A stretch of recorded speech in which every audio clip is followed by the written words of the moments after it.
All right. Hi, everybody. So, some stories stay with you because of what happens on the page, and some stay because of how they make you feel long after it's over. Today, I'm sitting down with Brianne Willis, an author who leans into that space where imagination, emotion, and curiosity meet, where stories aren't just written, they're experienced.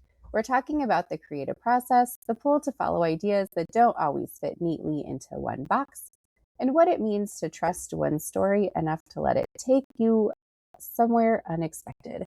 Because writing isn't always about having a plan. Sometimes it's about seeing where the story wants to go. So get comfortable. This is Slow Burn, where we go deep, move slow, and let the fire speak. So let's get into it. So, hello, Brian. How are Hi, you? I'm good. Thank you. Yeah, no, Good. I'm good. It's been a surprisingly pleasant week. My kid went back to school, so I had some editing time. I saw your post that you really liked your ending, so that's exciting. Yeah, yeah, I'm really excited. It's such a relief to I'm kind of a perfectionist. I'm also highly insecure, which is a difficult combination, but pretty typical, I feel like. Those are not strangers. Yeah, so to take a little bit of a break and then go back and read it again and say, this is better than my brain told me it was. It's huge. Well, that's really great. We Yeah, right? I'm sure it's a relief. We've had some other author friends that have come through here also that do the same thing. And one of them had talked about on a previous episode how like she rewrote her ending like 5 or 6 times and like sent it to the editor. And she's like, it's finally the Goldilocks ending, right? Like it's Mm. not too much, it's not too little, it's just right. And they were like, nah, it's still wrong. And she was like, no, and like Oh, scrapped it all over again. And like it's always in her husband's like biggest thing is like, it's just zombies, just make it zombies. She's like, it's never gonna be zombies. that is not the solution we're looking for. No, it's never zombies. So yeah, and just for a side note, this is usually the part where Steph keeps me on track. So tonight, Okay. we might spiral a little more than usual because I see lots of squirrels. Um, Yeah. so I yeah, so sorry about that. If we see lots of squirrels, it's a Friday night, guys. It's Friday night. So Yep. what pulled you into storytelling in the first place? Okay. So I went to a weird private school called a Waldorf school, and creativity was always integral. So we started creative writing very early. I remember in fourth grade is kind of when I wrote my first story of my own, even though I know that was fan fiction at the time. I can look back and I know that was fan fiction of the Tamora Pierce books. I loved her so much. I'm a 90s kid. Um, and then, yeah, and then more towards middle school and then high school, I got into poetry. That was when I first started experiencing depression, and poetry was such a incredible way to kind of peer through the fog of my own mental illness. um, and then, honestly, I stopped for a really long time. I went into environmental education and summer camps and field trips. And I love facilitating a connection between children and the natural world. So it really wasn't until the pandemic. I think that was such a weird time for all of us, Oh obviously. yeah. So I had just launched my preschool at my home. We live on acreage in Central Texas, and I had a nature-based preschool, and it was 2 months, fully enrolled, doing our thing, and then March 2020 hit. And so that was an interesting transition where I discovered this need to write stories again. And so at that time, I dove straight into Star Wars fan fiction, I like love it. fully, like obsessed. I wrote hundreds of thousands of words, mostly because of Ben Solo. I think it's this kind of emotionally corrective, like I hated his ending. And as someone who had like a very traumatic childhood, I wanted to give him this like happier ending. So I I wrote love and that. wrote and wrote. So that was my big kind of So you're like renaissance. the Kylo Ren push. I am like old school Star Wars. I went like the first set. all these Yeah. new ones that have come out, like I feel like it just ruined the franchise, and I probably just lost listeners because Oh, I mean, the writing is so bad, so I don't hold it against you at all. I think those characters are so beautiful, and the writing failed them completely, so terribly. they just So could have my done so much more with that story. Like I it know, was just, I know. and then I'm in mourning poor Jar still. Jar gets so much flack. Like, Oh my gosh, I know. but he might be one of my favorite characters. I'm not gonna Yeah, lie. Like his just pure ridiculousness, and like he's maybe fun. it's because he reminds me of working with children. Oh, interesting. I could see that. I could see But that. I like the whole I don't know. I don't know. He just makes my heart happy because he's just so utterly ridiculous and you can expect nothing but that from him. Yeah, But there's the just a others, purity. yeah, they could have done so much more with I that know. whole arc I know. with Rey and Kylo Ren and the I whole wrote like hundreds of thousands of words. I feel like they almost just tried to rewrite the whole first three again, or last three, or however the order. Like it's Right. a weird backward order. Anyway, I Yes. feel like they tried to just remake that story again, just with different, with like their New kids, faces. and I just it was very sad to me, and I was just like, give me back Luke, give me back Yeah. Leia, give me back Han Solo. Where's Chewie? And where are Oh, the Ewoks? Because the Ewoks are my favorite. we need little cute fuzzies. Give us the cute fuzzies. Yeah. And they were No, so ornery. they're a little ticked off. They Yeah. were the best. So you mentioned like what you read in school. I was a Yeah. Christopher Pike girl, which is so funny because I hate horror. I hate being scared. I hate everything about it. But Christopher Pike was like my go-to read when I was Interesting. in the Yeah. middle school, early high school. Like probably super inappropriate when you go back now and look at the things like. Yeah. Well, But we I got in also trouble for reading those books. So I didn't even hear about Christopher Pike. I have to look that up because I thought you meant Chris Pike from Star Trek. oh So I who?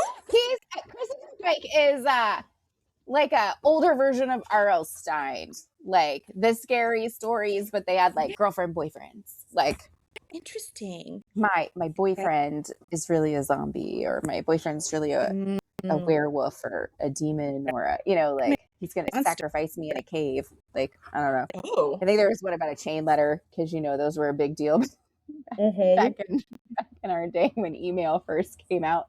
Uh, Yes. but Yes. like, um, Hmm. but those were the ones I tended to gravitate toward, and I don't know why. Because like I hate scary movies, I hate going to haunted houses, I hate being scared. But for whatever reason, loved Christopher. Those. Yeah. Was there a transformation? Were they ever human or they were always the monster? There was always some kind of paranormal monster in it. Yeah. It was a weird, but I've always been drawn to the my dog, always my dog. Always been drawn to the paranormal. Mm-hmm. And that's where my love of reading came back. Um, so once upon a time, I was in a very unhealthy marriage and very sad and very broken and very not myself.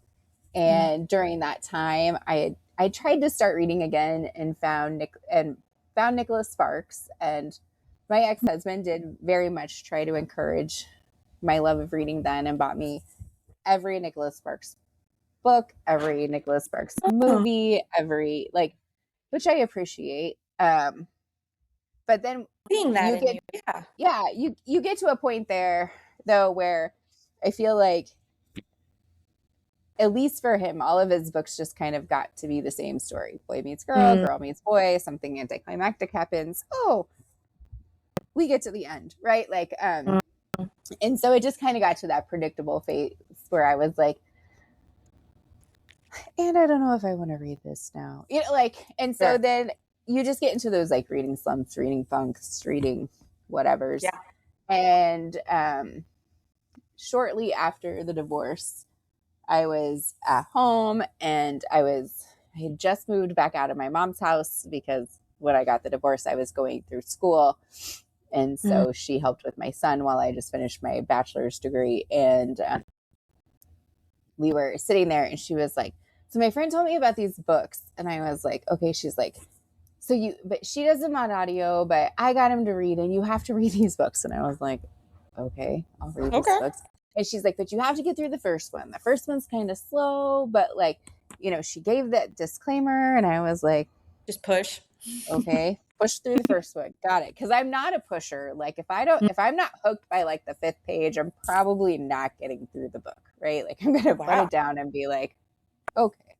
Yeah. My ADHD is going to kick in and I'm going to start looking at like, oh, the dishes need done. Oh, I heard but if it's a really good book, like I can read a book in a day because I'm just so sucked in and I'm like, oh, did I eat? Did I pee? What is my kid alive? Hello? Like, Yeah. I'm gonna. And so it was the Black Dagger Brotherhood by J.R. Ward, which my mother is the one who turned me on to vampire smut. I just need everybody to be aware that it was my mother. We have isolated the source. Yes, it was my mother. And so from there, it just like I got to V's book, he is my favorite of the vampires, and he's real dark and very. I hate myself for 150,000 different reasons because they're always broken. And then my girl brain says, I can fix you. Mm-hmm. I can fix you, fictional vampire man. Please love me. And then from there, it just kind of went where, like, one day I saw that Lucy Score had a free book out, and I was like, oh, I'll try it. And then I really liked hers and started reading all of her books. And then it just kind of shifted into the next thing and the next thing and the next thing. And then there was one day we were at work and Steph was like, I'm really in a funk. I was like, you should really read. Reading helps me with my funk. So you should really just read. And so then she blames me for the fact that now here we are, right? Like identified. Yeah. I am the problem. No. I'll take it back to my mom. It's always the mom. Like dominoes of contagion. Yeah. I could have worse problems. I tell people all the time, I could be addicted to meth. Ooh. Instead, I'm addicted to reading. It's so much easier. Mm-hmm. And so, yeah. So when you're writing your stories feel like they live in that space between emotion and imagination. So do you start with a feeling or do you start with a concept? Oh. So I think because I had that origin kind of in 2020 fan fiction world, I kind of almost start with the character dynamic. This new one I'm working on, which is the first in a trilogy, it was like a fully formed situation that had dynamics included. So it was kind of I've come to realize that I really like binaries that are transversed. So that's kind of, even as I genre hop, there's this core component of there are these two distinct parts, and the goal is to bring them together. So I guess the emotion really is we can find this way to integrate, and that's my romance through line as well, right? It's like we may come from completely different worlds or environments, and we can kind of notice that within each other, and that can carry us through to kind of parallel healing. So yeah, I feel like that's kind of the little particle around which everything amasses in my stories. It's kind of this heart of where are we starting, and then where are we going, and how do we get there in kind of a non-traditional way? Because I do kind of like diverging from the norm a little bit. And you don't really stay in that one box. So is that like an intentional choice, or is that just how your brain works? Like you're just kind of like, I have 19 tabs open. Where did the music come from? Kind of. Yeah. That's how my brain works. I'm all rather ADHD. So it is kind of hard to bring it together. This new project is it's the biggest thing I've ever approached, because I know it's 3 books and it's literally 2 planets and a whole solar system, right? So it's like, how do I focus? What's your dog's name? Wellesley. It's Wellesley. Wellisandra. She's named after one of the characters in the Black Dagger Brotherhood, and she's Oh, gonna be homeless amazing. by the Yeah, that's okay. She's excited about my work. She is very excited about it. Um, Eat my hair. Go ahead. I'm listening. that's okay. I'm in a different room where my cats and dogs can't reach me. I also told my child she's not allowed to come in. So otherwise I would also be attacked by someone, a creature right now. So I feel Usually for she you. like just eats my shirt sleeve and runs off. And there it Amazing. goes. Okay, there it goes. He's so So hyper. we're just gonna let her have the shirt sleeve. Yeah. Okay. It's Friday night. So Let's party. 3 books, 2 planets. There we go. Yes. Yeah. Yeah, so how do we kind of, and I was so honored that you all reached out because slow burn is such a huge part of my approach. So, for my first book, they pretty much are only like kind of pen pals via illicit technology. They don't even meet each other till the second book. I'm like, is it too slow? But I love building the tension of that, obviously. It's so interesting. Even if your interactions are limited, can you can you see a connection? Can you feel something happening? Even if conditions aren't ideal. Like right now, like your dog eating your sleeve. Right? Not Right? ideal, I mean, but I feel I feel connected to like that you. kind of sounds like the online dating world though a little, right? Like that's how you start to meet people. You're not she Yeah. just bit my bottom. Oh, Not my shirt. no booty bite. Ah, it wasn't hard. She's like trying to play, and I think she went to grab my shirt and got my bottom instead. My goodness. So it just reminds me a bit of online dating, Yeah. like that whole like you don't meet right away, and you're just kind of like going through the motion. Take the blanket and go. Going through the motions, but it feels Mhm. like you don't just tell stories; you're reshaping them as you Ooh. go. Like, Ooh. I love that. I feel so like I have plumage, okay, and my plumage is puffed up. That was a really, I don't know, that's a lovely compliment because I really like the idea of reworking what is familiar to us, especially since I'm like, I come from this background of like recognizing how we've been socialized. So, so what are the expectations that are associated with that socialization? So, something like, so things I've reworked are Medusa, mhm, because my heart always broke for Medusa. And I think that was such a patriarchal context for that character. Like, designed by men, and her punishment was, you know, um, created by men, was like pushed upon her by men. Or like the Minotaur, reworking that kind of the assumptions we have about what makes a monster, what makes a hero, what makes a victim, what makes mhm. someone who chooses agency. So I love putting things, inverting them, and kind of inverting expectation in that way. So I feel very seen that you said that. I know Steph just recently read I Medusa and felt really drawn to it. I don't know if you read that one or not, but it's No, I'm Medusa. Medusa's story from her point of view, I do believe. Mhm. Yeah. And she was very like taken by it, like Mm, very just like Steph is very big on the slow burn mhm. and fierce women. Like she wants to Yeah. see badass women in fierce, powerful positions, and like those are her like choice reads. When Mhm. I'm I done, feel that. stop. Now you Oh, just bit my arm fat. You're done. You've played too hard. Lay down. we love you from a distance. Yeah, from a distance, like in the other room distance. Um, so Oh, she I doesn't play love a like song. this unless I'm busy. Like she's like a child. My real son is 19, so she has to do something. Yeah. She has to Mm, do something.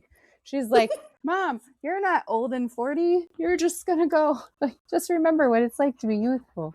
Um, mhm. but um, but yeah, that sounds like definitely like you and Steph would really like be cohesive on where your brains are going, like where you want your Yeah. arcs and your characters to be seen and heard and shaped. Like she wants to see where the power is given, right? Instead of power taken away, she wants to be Yeah. part of where that power is given. Like, how are we going to change this?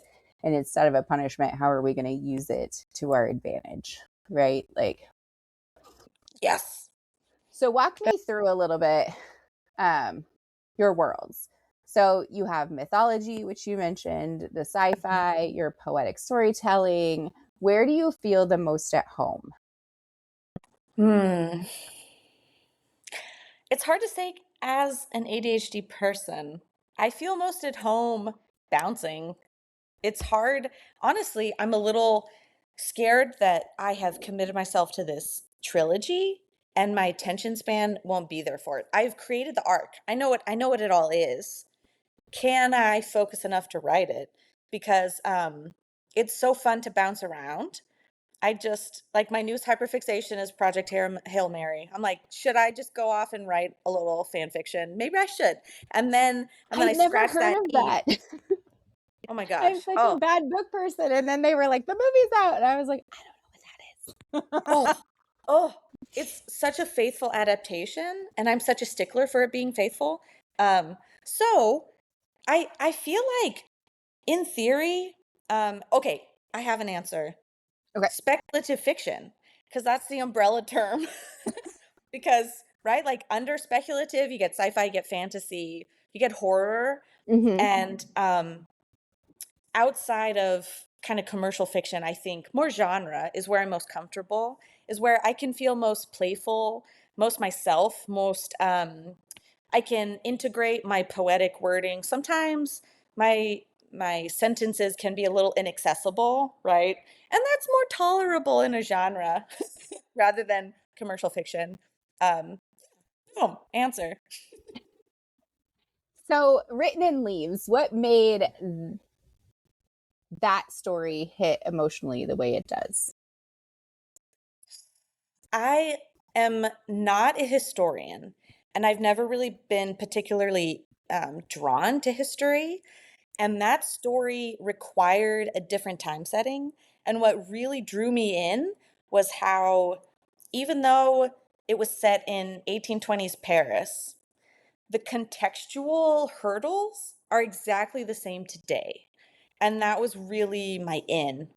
This idea of, regardless of the timeline, where we are, people who are outside the norm will confront some real judgments. And that was kind of what drew me to that. It was this idea of it's between the French revolutions, and as a liberal person, I was like, okay, there's this idea, right, that once we achieve our gains, we accomplish goals, whether that is rights for certain subsets of people, or we've, made it acceptable for certain different races to get married, whatever the situation is, we can kind of relax too much. And those who oppose us ideologically will always fight against that. So I set Written in Leaves between the French revolutions because it's this idea of we have to keep fighting for marginalized communities. And so what really drew me to it was, regardless of it being 2026, I mean, I wrote the first version of that book in 2022, 2023. It's gone through multiple iterations. Actually, first it was a Victorian setting, and then I decided that was just too kind of not cliche, but we've seen that before, right? And so I was like, wait, if we set it in Paris, that would be kind of a little non-traditional. And then as I researched, it became more and more obvious that it needed to be in that specific time frame. So I think it's incredible to look back on history and consider the people who have fought just to survive, just to have some space where they can achieve their happiness and satisfaction, regardless of the ignorance around them. I was, yeah, I think that a long summary. That's good. That's good. So this tide, that story feels a lot heavier though. Grief, survival, where does that come from? This Tide is a novella that is it's I am very drawn to water. Water comes up in a lot of my books, either as a river or the ocean, and it's often tied to memory. And so this idea of how there are swells that kind of carry us towards things that maybe we're not, it's not what we want, but there's maybe a decision to really relinquish control a little bit and you flow with the tide a little. So that book is kind of about exploring, you have a plan for your life maybe. My main character Trinae, he didn't want to become a pirate. His dad was a pirate. He didn't want to pursue that at all. But life circumstances kind of pushed him to that, and he just kind of like heavy sighed, was like, you know what? Okay, let's explore this. And through that, he found a connection with another character that he would never have expected, but it was kind of his healing journey. Healing is a huge part of all my stories. I think that's because I'm on my own healing journey, and I pull from that constantly. And yeah, so that one, that's it's a monster story too. So going back to monsters, but a less traditional monster. The monster in that one is a kraken, um, which has its own backstory that's connected to a different creature that I won't spoil. Yeah, but the tides that bring us together and kind of accepting where that tide takes us. I think that's the heart of that one.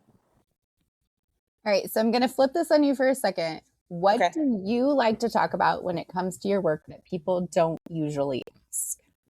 Ooh. I really like the language component. So with this new, I'm a name nerd. My name is kind of strange. My siblings have non-traditional names. I've given my child a non-traditional name. My partner and I decided on a non-traditional one. Um, so for this new trilogy, I really had fun. I had a couple routes. So the most exciting route, okay, so for one of these planets in our untethered sky, it's religiously based, and there are all these religious circles. So I had to come up with names for a bunch of circles. There's thousands on the planet. I didn't come up with thousands of names. It was only the relevant ones. But I found this really cool archaic language dictionary online.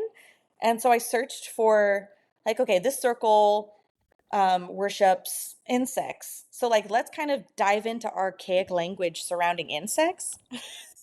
So I just kind of went like super word nerd. And people aren't as excited about that, but I'm like, listen, the language is cool. It's the vehicle for transmitting the story. So please get excited about the words. I like the I word. like words, but and It's I like cool. cool words. Like I Yeah. like the ones that I have to look up. Like when I'm reading, I'm like, Mhm. wait, what does that mean? And I like when authors use other languages or I read a lot Mhm. of mafia romance, right? This is like a quick, Ooh, easy read. And yeah. it can be the actual mafia, it can be the Bratva, it can be the Greek mafia, Mhm. which I forget what they call that one, but they'll use terms of endearment in like the home language, and they won't translate it for you though, because basically he's saying it so the girl doesn't know what he's saying to her while she thinks he hates her, of course, right? Because that's the whole premise of the enemies to lovers. But Mm. I'll always look it up and I'm like, oh, he called her a kitten. Oh, he called her like, and I'm like, I like that part of it. Like, put all those pieces in there. I said enough. Don't flinch like I hit you. Um, she's like, how Dare you? dare you tell me no? And Yeah, so it's a cool. lot of, It's kind of a barrier, but the reader can choose to move beyond the yeah, barrier. Yeah. yeah, yeah. And I really like that part of it. Like, Yeah. because I like that development piece, just knowing that they took the time, right, to build that language piece into it. And that sounds like what you're doing too, like pulling that language piece in and building that. Yeah. And a lot of your work plays with identity too, right? And what it means to be human. Is that something you're consciously exploring, or does it just kind of show up as you write? I think it shows up. I'm not trying. It is such a yeah, that's one of the I would say if there are three basic through lines, that's top three for sure. Um, I think it's so interesting to part of the reason why I'm drawn to sci-fi, but also monsters in general. You can have this other, and with the other character, it then reflects, it can provide some insight into the human characters and what that means to be human. And once you have that comparison, um, I think that's a really cool way to find connections between what makes humans human, but then what makes monsters human too, in a way, and that's a part of their identity that's often ignored or disregarded. And yeah, I love diving into that. I think there's so much more about sentient beings, whatever that means, fiction, nonfiction, that Mm-hmm. ties us together. And I think through fiction, it's such a low stakes, but also viscerally relatable medium for discovering those connections that make us similar. Because I mean, even if okay, because again, I'm obsessed with Project Hail Mary right now. There's this rock alien, but there's so much that we can connect to with this character because they've been designed so well, Mm-hmm. um, non-verbally, but but but as a viewer, like I can project myself onto that creature, and even though it's not human, I feel the humanity there. I think that's just so beautiful, and I think as storytellers, as storytelling is one of our most kind of, I would almost argue our most specific species trait that nobody else does really, that we've discovered. Mm-hmm. Maybe other species do tell stories. That'd be awesome. I'd love to figure that out. But or someone figure that out. But over the millennia, right? Like we've always Right. told stories. And I think that's how we find our humanity is through story. And that's why I am so thrilled that stories invade my brain. Because this most recent idea, it really felt like an alien download. I don't know where it came from, but it was so formed. It had so much structure already, and I just had to kind of open myself up and go with it. Um, yeah, it's interesting to look around our world right now. The state of reality is very difficult, and I think there's still this real core that connects us that we've forgotten. So if we can find that again through media, then that's the best thing ever. It's pretty No, ugly out there right now. it's so Let's just be ugly. real. It's a shit show out there, and nobody It's a wants to look around, and no one wants to acknowledge it. And yeah, we're all pretending that it's not on fire, but like every day we worry when we wake up, like, is yeah, it really on fire? Or, are we in the next Civil War, or is World War whatever in our backyard this time? Or, yeah.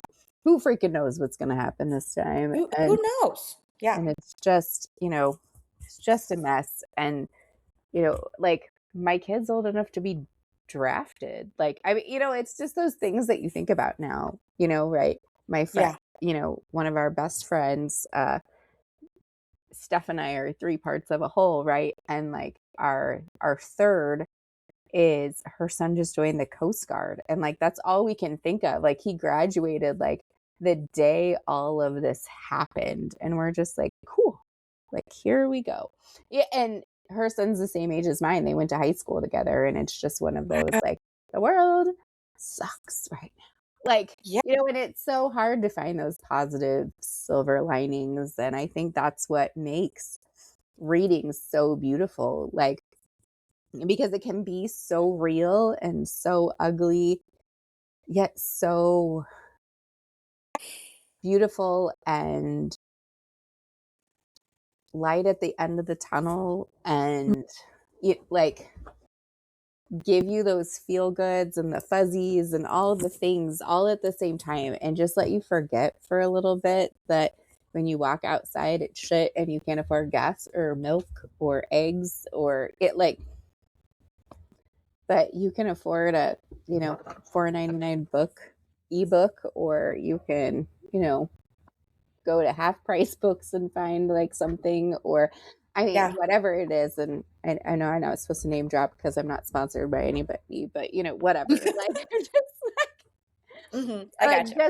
just saying those things right and for the people who like ebooks and you have those men with those beautiful voices and those ladies with those lovely voices like and if you can Mhm. just be lulled into something like just for a little bit of time like I think of you know Corvin King or Anthony Palmini or Gabriel Michael they could read me the phone book and I would just forget that the world's on fire be like you know what when the world starts ending put them all on like a PA system in different parts of the world and just have Mhm. them like I don't know like they could Auditory serenity. yeah they could just read nothing and I would be like okay everything's fine like Yeah.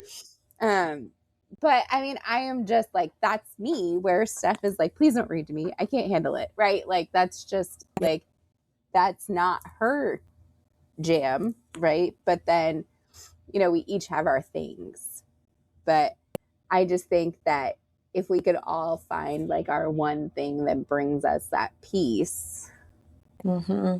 and if we all found ways to be at peace then like you're right like could we all find that like peace together and it all seems to be tied to media though right whether it's books movies TV music like Yeah. if all of that could be used in some form of like positive manner instead Mhm. of you know the other negative Right. forms that seem to be Yeah, out yeah. there Kind of to transcend it. Yeah. yeah yeah Yeah, and like, I'm especially drawn to media and music, books and movies and all the goodness that does transport me, that does kind of,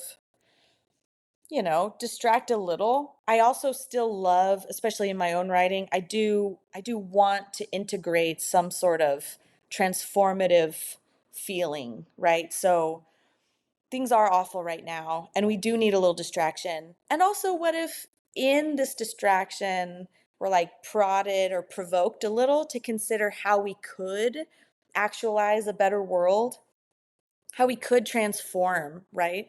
Because to me, I'm most satisfied when it's when I guess tricked isn't the wrong word, but like I came to this to be entertained and now I'm like, okay, I'm kind of inspired, or I've been pushed to be introspective. And so for like Written in Leaves, maybe you go for the historical romance, but then you discover like, whoa, there's a lot of politics going on here, but it's still accessible. And it's not like beating anyone over the head, right? Because I think people are most open when you've kind of established this trust, this sense of seeing the other. There's this concept of deep canvassing where you can go like the best way to persuade people, if that's your intention, if that's politically, to move the needle, mhm, right?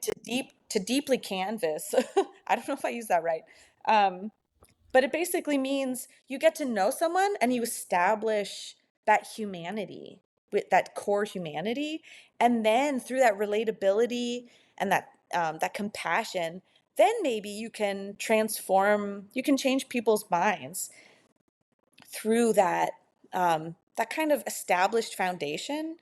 And and I feel like that's the most transformative media, that kind of catches you off guard, maybe, mhm, that but yeah, those sorts of stories can transform our world when when otherwise we could be kind of lost in hopelessness.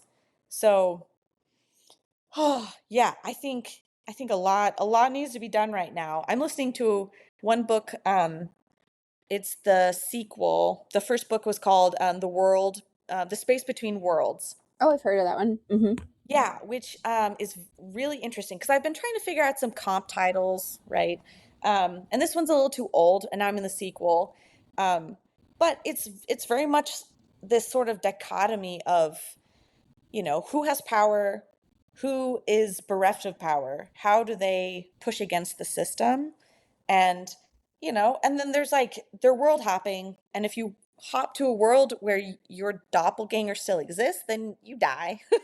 So obviously there's like this kind of fantastical element, but the core of it is still very relatable, really transferable to modern life. And oh my gosh, that's my jam. Like that's a speculative fiction that I really love. And if there is romance, then that like it's perfection to Just me. give It's it a just like little utter hint. yeah, yeah. Like this second book, um, I could tell immediately what character, because it was like full hate, right? Like, oh, you're claiming you hate this character a lot. I see where this is going, and I'm rooting They're gonna be together in like four they're chapters. going to be together. Yeah. And I love the vulnerability. There's almost like a vulnerability to hatred for some of these characters, right? Like you're showing such deep disdain, which is such an ugliness almost, but you don't care what they think. But And if hate they is so perceive that, close to love sometimes. Like so it's so exactly. close. Yeah, Yeah, and build the trust and like, whoa, I can be myself around you. right? Oh, And do you think that readers are more drawn to characters that are, good or the characters that feel real? I I'm not I know I'm drawn to the more real characters. I think there's something really beautiful about the good characters that we can project ourselves onto. It's like this infallibility. Like Luke, Luke Skywalker, he definitely made mistakes. For the most part, his trajectory is like pretty clear, hero's journey, which draws people in. But he was I'm also more a drawn. baby. Nobody takes into account that he was a baby. He Like was such a baby. he was such a baby with like all this shit thrown at him about the like, oh, by the way, you have a twin who's a princess. Who knew? Like, Who you happen to kiss? like, oops. Uh, like, Who but like hasn't just kissed? all these like, like, oh hey, this is happening, right? Yeah, And yeah. like they don't give you like any time to adjust to it. So I feel like, yeah, he's like 10,000 mistakes, right? Like he has all the mistakes where, you know, Leia was born for this. She was trained for this. She had all the, pieces for this. Mm-hmm. And then, you go back as far as Anakin, right? Like his whole developmental story was that hurts my soul. Like, Hurts deeply. Yeah. yeah, yeah. And then they ruined it with Kylo Ren and Rey. Like it just Well, a similarity, I wrote an article, or it turned into more of an essay because it became more personal, but my friend Don Adepoju and I wrote this essay because of this concept of liminal characters. So I realized that I love those characters who are stuck between things. So Anakin is a great example where there's kind of this inherent goodness, and there's God, kind he of an wanted to inherent, be good. He wanted to be good so bad. he really did. And he was manipulated so effectively that he lost himself in it. And what I do love about Kylo Ren and Ben Solo so much is that he's also very liminal because there was so much pressure thrust upon him to be good. And then he was also similarly targeted by the dark side and pulled to the dark. And so it was a struggle for him to figure out what his identity was, because it was the light and it was the dark, and no matter what, his identity was lost in that. And there's so many liminal characters. I love Spock from Star Trek. He's human and he's Vulcan. So he's liminal in the way that those are contradictory identities. And how does he actualize? How does he synthesize his identity and become who he wants to be? Another example is Zuko from Avatar The Last Airbender. He is very liminal in that he's stuck between who he wants to be and who he's expected to be. There's so many examples. Even The Little Mermaid. I really like that example. She is liminal in that she was born a certain way and she envisions herself some other way. And how does the narrative get her there? That one is a lot more, it's a lot quicker, right? Because it's a kids' Hmm. movie. You get, it's like Right. an hour and a half. Like her liminality, she processes very quickly. And we But turn there's that so into many other, such a fairy tale. Man, you go to the Grimm's versions of these things and oh they're my God, ugly. They're so dirty. there's so much liminality in those too, because there's so much darkness and there's no urgency to move away from that darkness. Like you have to sit with it. You gotta sit with it. But I think though, because one of my main draws is morally gray characters, but I think that Yeah. goes where you're like leading to, right? Because like Mm. I love a morally gray MMC, right? Because he is on this weird line where, he gives zero fucks about anything but her. And he Yeah. would do anything for her, and he would be good for her, and he would also be bad for her, right? Like, and there's this whole line that they walk this line of, and they're like, this is who I am, but then that's also not who they are, right? Like, and they Yeah. and they do this whole like, I would even call it a 180. Like it's a full 360 when she's Mhm. there. But for everybody else, they're this other person, right? Like they're this whoever, right?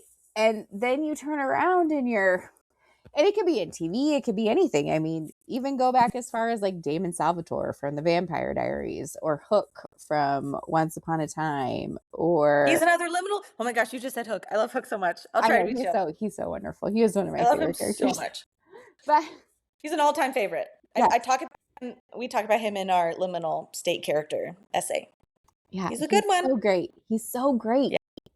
in so many ways Because because he was given so much space. Like his character was given seasons to recognize what he was doing was wrong and not who he wanted to be. There was room for him to kind of explore, right? Like how he wanted to be, maybe.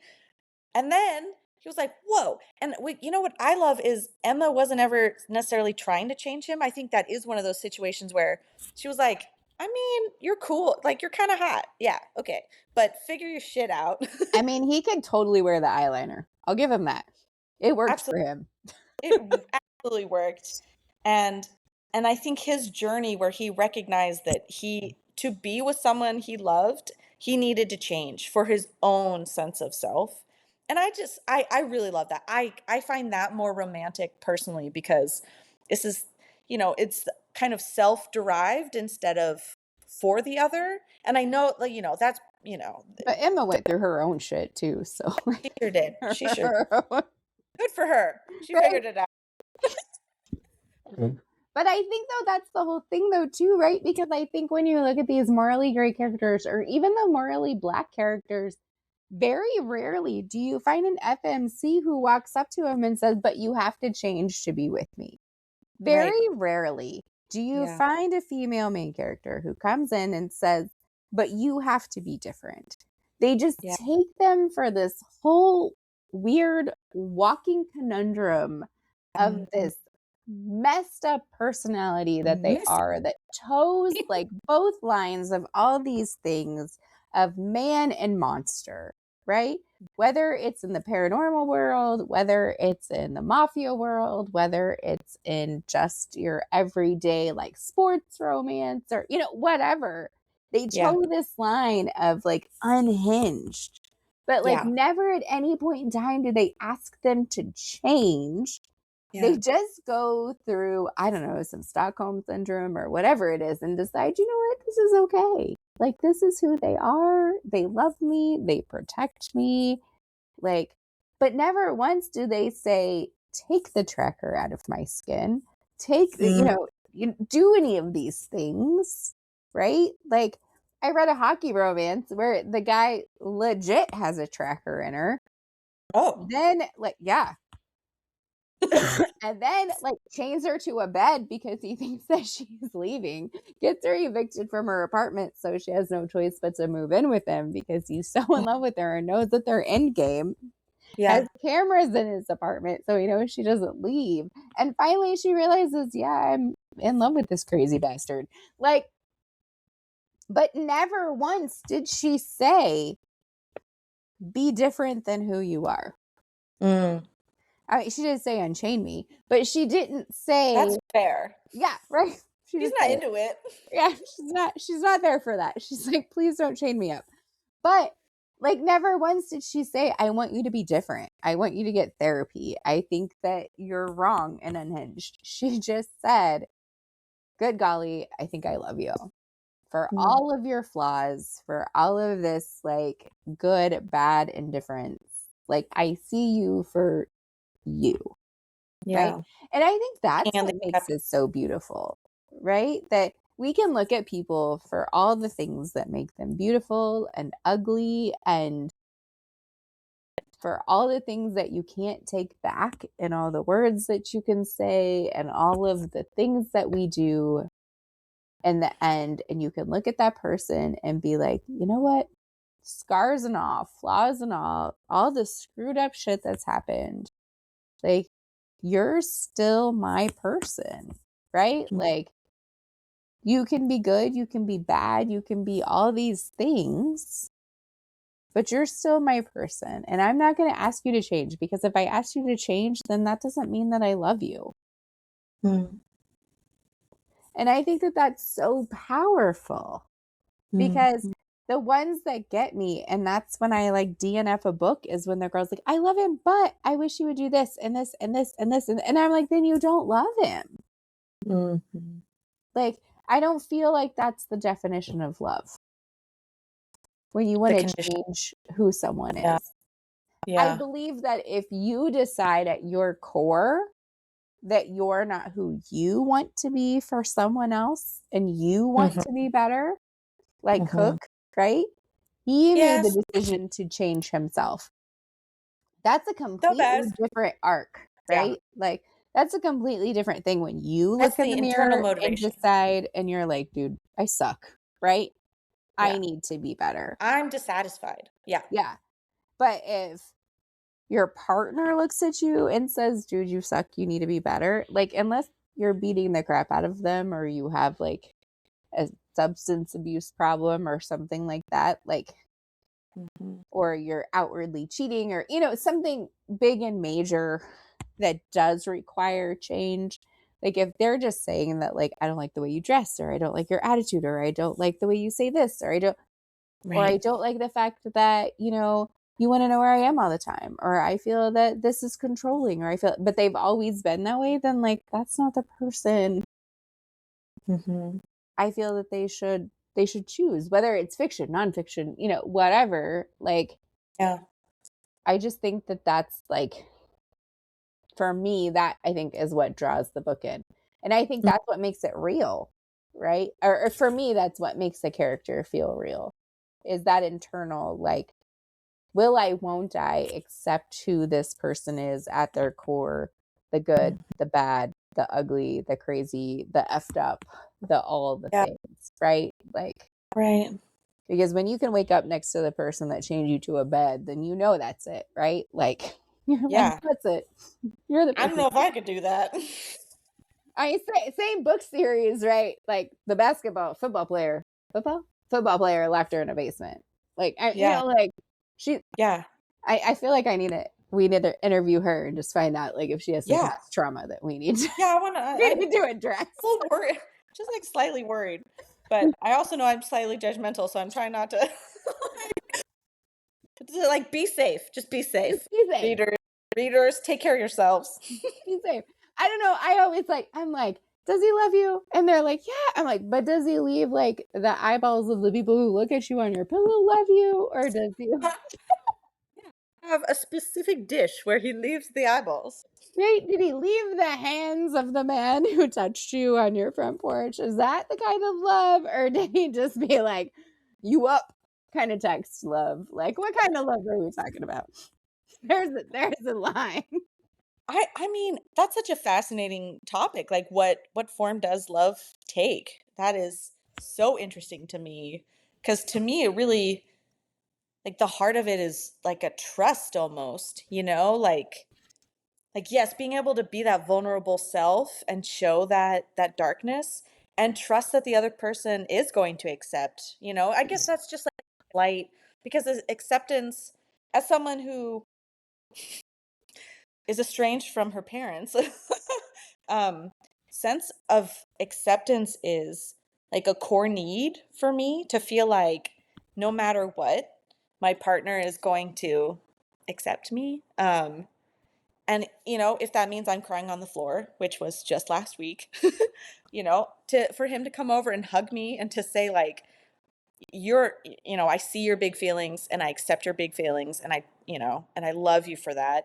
That was exactly what I needed, right? And that trust in that moment, I think that's so incredible.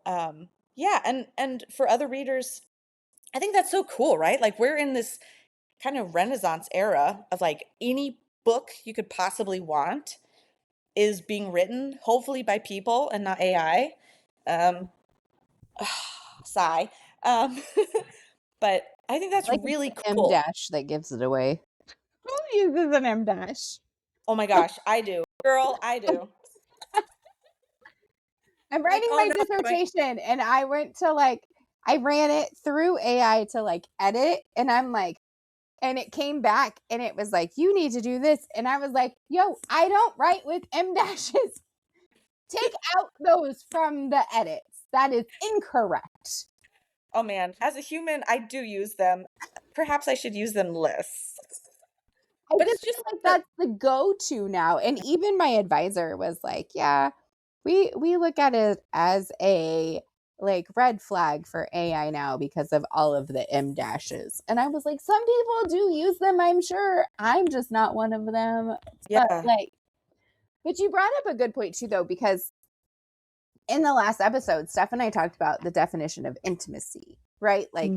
her definition versus my definition. And excuse me, her definition was a lot of come in and, you know, snuggle with me on the couch, or snuggling after being like physically intimate, or come up behind you while you're doing dishes, kiss you on the neck, kiss you on the forehead kind of thing. I am not like a very touchy feely person. So for me, intimacy is conversation and being Mm. open and having dialogue and being able to put yourself in that vulnerable position to talk about those things that are hard, or have those hard conversations, because I'm just one of those people that like I'll just say whatever. Like Mm. I don't have secrets. I have nothing to hide. Like our Yeah. our third in our little trio, she said when she first met me, that was probably one of like, she said one of the oddest but most refreshing things in the world, that like I Mm. have no, it's not even like I don't have a filter or I don't feel bad about it. Like I'm just open about the fact that things happened. Like, yeah, I did that. Like, am I proud of it? Not really, but did it happen? I'm not going to lie and say it didn't. Like you, like Yeah. that kind of Yeah. thing, right? That's So, lovely. Yeah. so why Acknowledgement. hide it? Why Totally. whatever? If I screw up, I'm going to say I screwed up. If I didn't, and then I'm going to say I didn't. You know, like, and that's just the type of person that I've always been. And I'm very like blunt. Like I have no filter. So if I'm going to say it, I'm going to say it. And like I try not to hurt feelings, but at the same time, I don't try to save feelings necessarily either. So like again, like I just come straight out with it. Right. So I'm just somebody who's big on communication, and I don't want to like sit with it and fester with it and let it, you know, marinate until we all explode, right? Mm. Because then that's when things get ugly and wonky, and then, you know, perceptions get mixed up because somebody thinks something else, and like if you just would Mm. have talked about it, it never would have got that far, right? Right. But then, you know, Steph is that like, well, I don't want to talk about that. That's uncomfortable to talk about that kind of stuff. Like, this is my idea of intimacy. And they were just like complete opposite Mhm. spectrums, right? And I feel like that falls with the same definition of love, too, right? Like, what my definition of love would be Mhm. or even being in love, right? Because I feel like those are two completely different things, also. Like Mm. loving someone and being in love with someone, like, are two completely opposite things. My last boyfriend, though he told me he loved me all the time, I can honestly say after 5 years, he never met what my definition of love was. And I Mm. don't think I ever met what his definition of love was, right? Like, but that's Mm. also just something that I don't think that we talk about enough when we get into relationships. Like, what is that definition of love that we're coming to the table with, that our expectation is? And is it something that we're afraid to talk about? Is it something that we're like, oh, it's too soon to come here? Like, I mean, I know that's not like first date conversation, but like at the same time, like, when do you bring up that, like, this is what I need to feel loved, Yeah. right? Like, I need you to answer my texts. Like, you don't have to have a full conversation, but I need to know you're alive. I need you to see me at least once a week. I need you to follow through on things you say. I need, like, where his definition of love is, I need you to, like, hold my hand when we're out in public. I need you to, X, Y, and Z. I need Mm. you. Like, I feel like those are conversations that we don't have enough of, because I think that's where we fall into these weird we get into these weird funks with people, that then we're like, okay, well, why, how did they get here? Or why is this not working? Or, where are we going? Or why didn't I see this sooner? Or, Mhm. and a guy I'm talking to now, and again, like, I joke about the online dating world all the time, and it is definitely a circus, and I don't recommend it. 0 stars. But I I said heard that. earlier as like a joke to the guy, one of the guys I'm talking to, and I was like, it's always good morning, beautiful, and never good morning, my feral queen. I sent you money for your caffeine addiction and a new book. Try not to make anyone cry today. I adore you. 0 response. 0. Mm. And like, not even like a ha ha ha, not even a like, and I'm like, but that's more my love style than, his oftentimes, good morning, beautiful. You're so pretty. You're so, I don't need, like, thank you that you enjoy my genetics. Like, I appreciate it. But like, that's going to go away at some point. Like, I want to know that, like, you enjoy who I am at my core. I want to know that you're okay with the fact that, like, I read the tarot cards. I want to know that you're okay with the fact that I use a pendulum board. I want to know Mm. that you're okay with the fact that on the spring equinox, Steph and I planted flowers because we needed to get our hands Lovely. in the dirt, because that's what you need to do because it's the spring equinox. Like, like, I need to know that, like, those are the things that you support. Not Actual the fact Yeah. that I woke up this morning and drew my eyebrows on because after cancer they didn't come back, right? Like, no, Oh like, gosh. all right, stupid hair came back on my legs, like, but like, Of course. right? But like, and I feel like, and don't get me wrong, like, I feel like all dating is shallow, right? Like, we always Mm. go for what we're attracted to first, and there's nothing wrong with that. And I'm not going to say that there's anything wrong with that, because I also do, right? Like, I would be lying if I didn't say that I don't first look at the person before I make some decision whether or not I'm going to even have a conversation with that person, right? Like, that would be Mm. dumb. I mean, unless I've heard them on an audiobook first and then looked at them, I mean, then that's a possibility, because the voice is a big deal. But Mhm. like, Sure. I think that we discount the fact that, like, all of that glamour and glitter and gold or whatever, like, it'll go away someday. Like, it's a Yeah. face, it's a body, like, we all gain weight, lose weight, get stretch marks, have whatevers, get Yeah. wrinkles, all the things. Like, your hair will go gray, or you'll dye it forever, or you'll, like whatever that looks like. But like, how do we define like what love is at the core? Mm-hmm. I think I think seeing that person who, you know, plants flowers on the equinox and reads tarot cards, I think seeing that core person, to me, that's what love is, you know. You have to be able to acknowledge, even if you disagree, even if you don't necessarily hold the same belief system, you see what brings someone joy, what brings meaning and truth to their life, and you accept that and you share in that and you celebrate it. I Yeah. think that's really what I try to get at in the core of my books, right? It's like we're we're messed up in whatever way we are. We find each other, we're on parallel paths.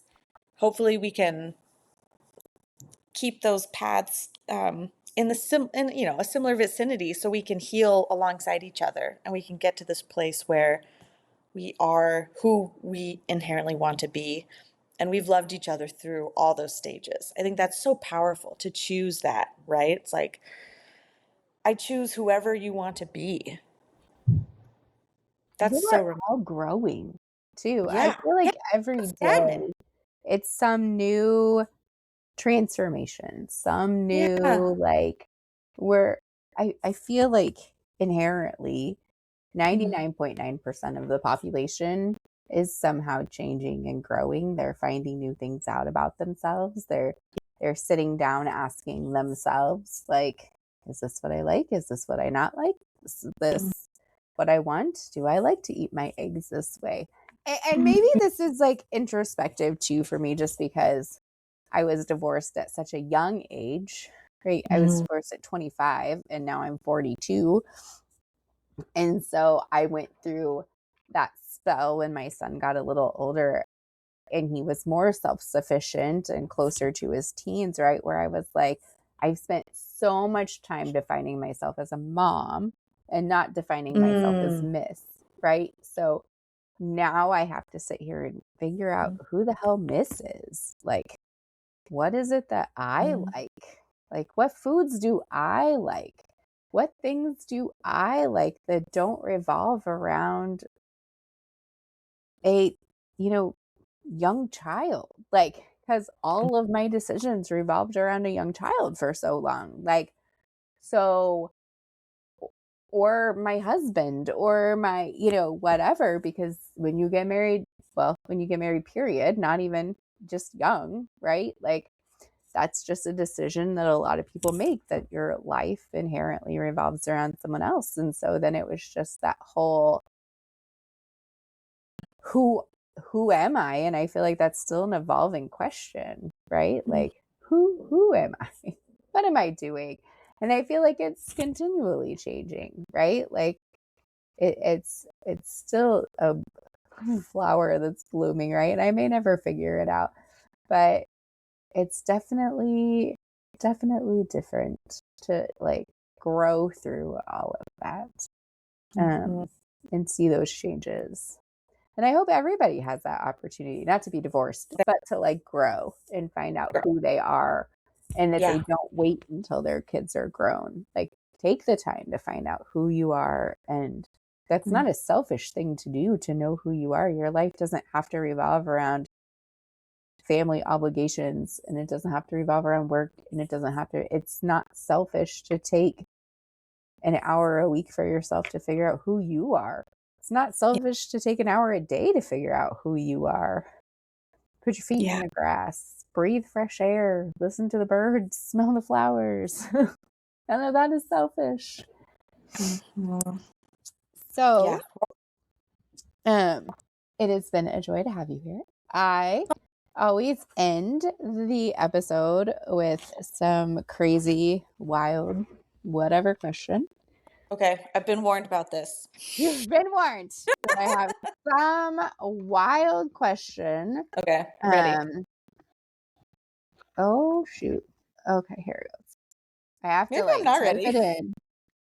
Okay. Um, because that way I'm not prepared for it either.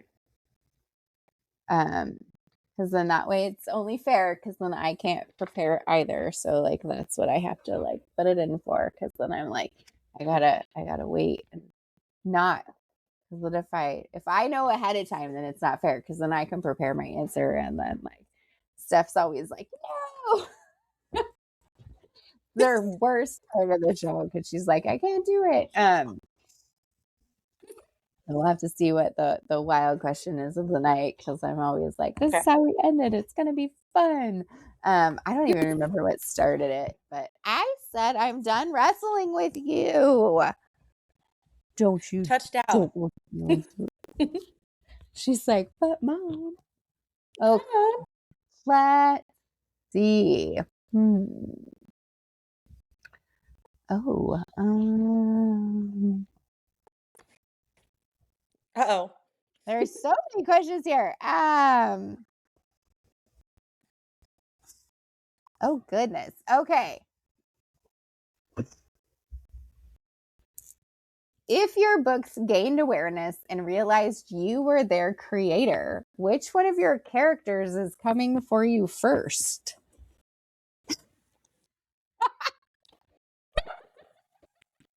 That is a wild question. Right? I don't know, but I'm threatened. I feel threatened. You feel threatened? Someone's coming, but which one? I don't know. Honestly, it could be a character in my new book. I feel like he's a little mad at me for how I've written his trajectory. Yeah, his name's Nemat. I feel like he might be coming for me. And now I'm really scared because he's genuinely unnerving.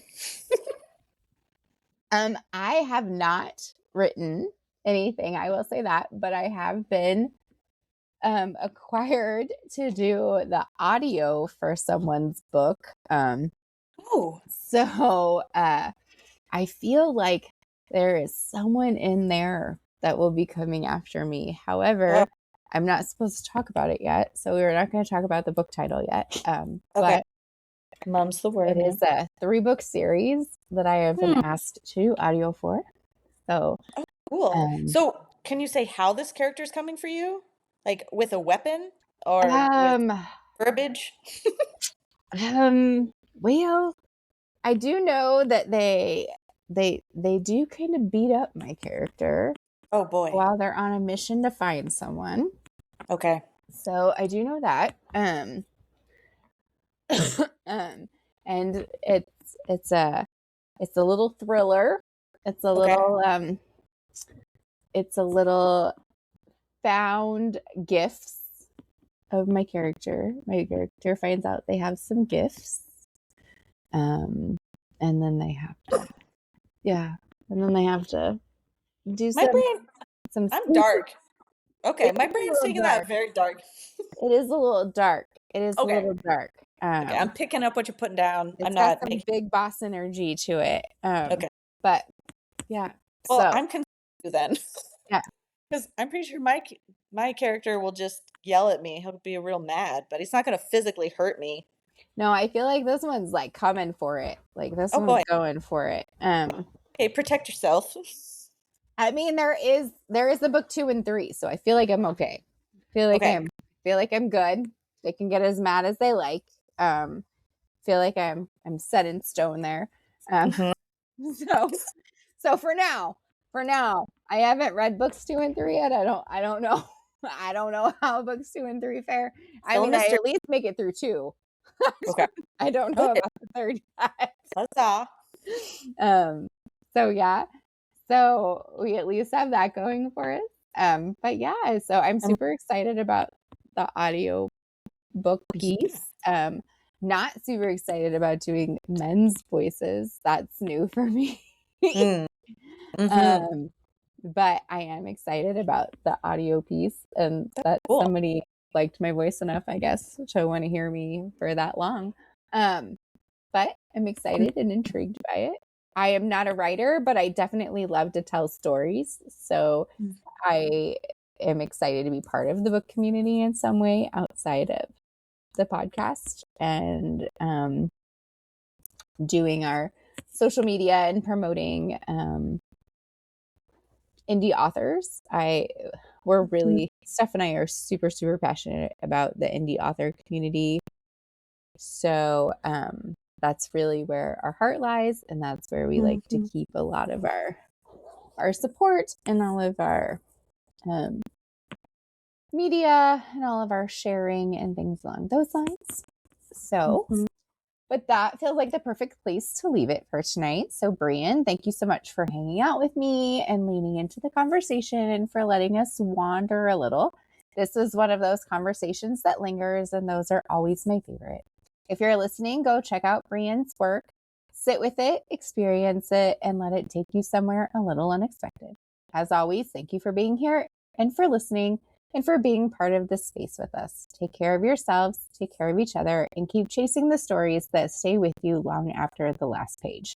This is Slow Burn, where we go deep, move slow, and let the fire speak. We'll see you next time. Thank you.